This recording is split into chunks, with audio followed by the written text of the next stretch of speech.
E aí, nação? Like, like, like, like, like. Não esquece de deixar o like, se inscreve no canal aí. Valeu, galera, dá aquela força lá, hein? Bora, amigão! Mais tranquila do que outras, né? Pelo menos, claro que para os torcedores envolvidos, é lógico, para os torcedores envolvidos é sempre muito emocionante, você está emocionalmente envolvido, mas para quem está vendo de fora e que também se emociona e que também fica agoniado com o futebol, hoje foi uma noite um pouco menos quente do que a de ontem, né?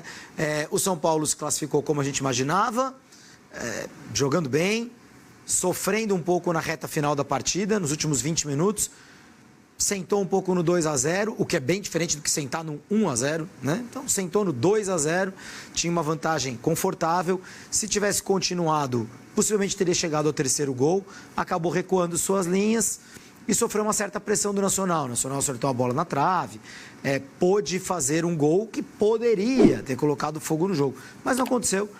E eu acho que o São Paulo, principalmente pelo primeiro tempo escandalosamente superior que fez, se classificou como eu imaginei que tinha que se classificar. O Flamengo também. Eu achei que o Flamengo corria muito risco, e corria. O Flamengo perde por 1-0 para o Bolívar, mas entra porque venceu por 2-0 na semana passada, naquele jogo em que o Bolívar acertou o travessão 2 vezes e o Léo Pereira fez um gol no último minuto do jogo. Então você vê como o segundo gol do Maracanã, que foi tratado, encarado por muita gente, muitos torcedores do Flamengo como um gol do alívio, ele era mesmo. Foi o gol da classificação. Foi o gol da classificação. Porque hoje o Bolívar... Eu acho até que o primeiro tempo do Flamengo foi bom. E eu também imaginava isso, porque o Bolívar, na altitude, não é o começo do jogo. Que nem a gente fala muito de os 15 minutos iniciais, 20 minutos iniciais. O problema lá na altitude são os 15 minutos finais. Que é quando o teu time, o time que não está habituado com a altitude, está com a língua no chão, ninguém está se aguentando mais, tem jogador lá tonto, desmaiando, gente sem ar, e o Bolívar está mais inteiro. Então, esse é o momento mais perigoso do jogo. O primeiro tempo, foi o primeiro tempo ruim do Bolívar, e o Flamengo teve chances, uma claríssima com o Gerson, para fazer 1-0 na eliminatória. E aí não tem nada a ver com a altitude, tem a ver com o jogador errar e pisar na bola em vez de chutar.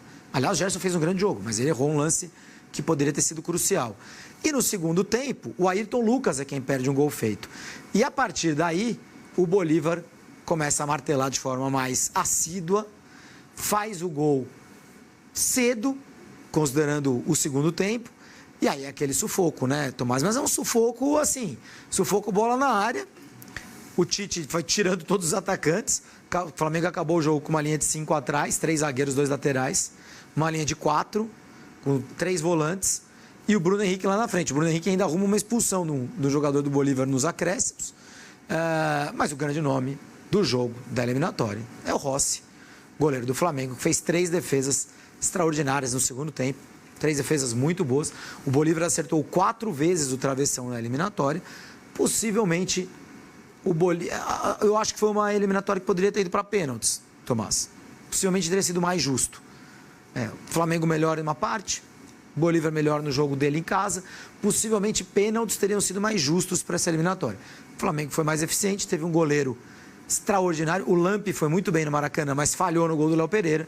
O Rossi foi muito bem em La Paz, não falhou em momento nenhum. O Flamengo está classificado. E agora zero, hein? As coisas zeram. Que o Flamengo está num momento muito ruim. De verdade. Fisicamente, desfalques, não está jogando bem. Só que as quartas de final são daqui a um mês. Daqui a um mês, Flamengo e Peñarol. Com a Arrascaeta possivelmente de volta, Pedro de volta. O Cebolinha não, mas o Flamengo vai recuperar jogadores, vai descansar jogadores e não tem altitude. Decide em Montevidéu, né? Jogo de volta em Montevidéu, mas é uma eliminatória que não dá para o flamenguista olhar lá para frente e falar, nossa, que medo do Peñarol.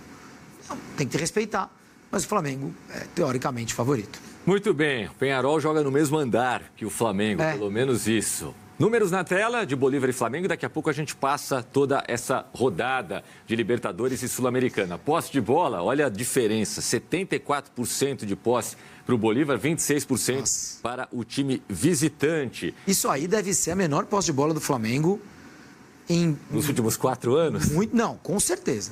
Desde 2019 para cá, da gestão Landim, Marcos Braz, contratações e tal, certamente o Flamengo não teve 26% de posse de bola em jogo nenhum. É muito pouco mesmo. Chutes, finalizações, quase o triplo do Bolívar, 22-8. Finalizações corretas, 8-13. Você vê quantas defesas o Rossi teve que fazer. Exato, exatamente. 488 passes para um, 173 para outro, mais do que o dobro.